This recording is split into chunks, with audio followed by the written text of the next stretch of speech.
awe-inspiring curves onto her slender 5-foot-nothing frame. Her smile usually made an appearance when they passed. She probably aimed for friendly, but something about the way those lips tilted upward in an inherently flirtatious greeting teased his cock, even on those occasions when she had 1 for 3 on her arm. Beau shook his head and went back to straightening up his kitchen. At a different point in his life, her distracting smile, or her equally distracting ass, might have tempted him to find out if she liked his smile, his ass, or anything in between. But that point had come and gone several years ago. He wasn't looking to get involved, no matter how strong and persistent a pull he felt toward his sexy little neighbor. His eyes strayed to the pile of yesterday's mail he'd tossed on the counter. The mail carrier had accidentally included an item for number 202 in his box. He fanned the pile out until he spotted the embossed envelope from the Solomon Foundation for Art, which he'd never heard of. Not surprising, considering he knew fuck all about art, but he knew a good strategy when he saw one. He'd wander over, knock on her door, and she'd have to lower the music to answer.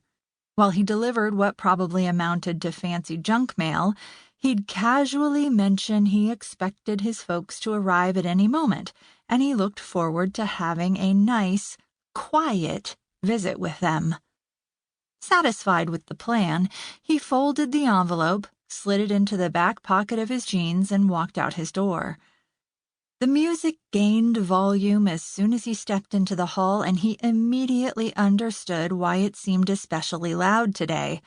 Her front door hung open, with a post-it note on the outside reading, "Come in." Not smart.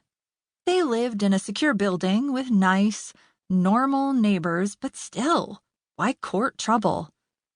"Hello?"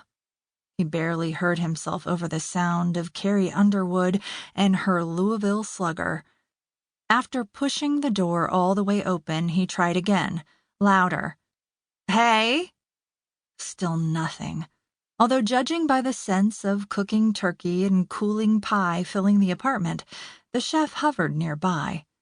Her living room and kitchen, which were mirror images of his in terms of layout, but universes apart in terms of color and texture and stuff, were empty.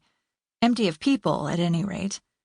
Her floors sported the same neutral wood laminate as his, but the rest of the room looked like a combination of Buckhead estate sale and Third World Bazaar. Yet it worked.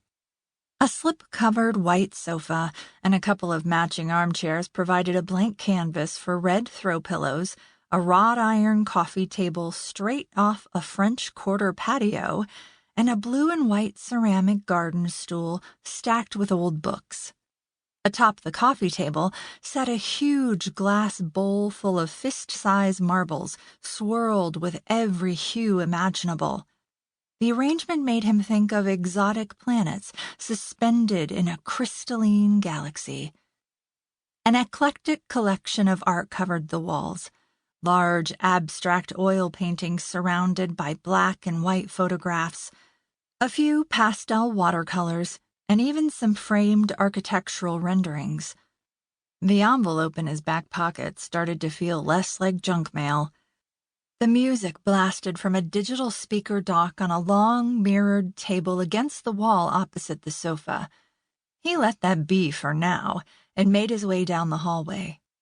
The bedroom door stood ajar, and he could hear her singing on the other side. He might have hesitated, but a woman with a welcome note stuck to her open front door on Thanksgiving Day clearly expected company. "Hello?" He pushed the door open. It slammed into something and swung back at him. His shoulder took the blow, and instinct had him shoving through.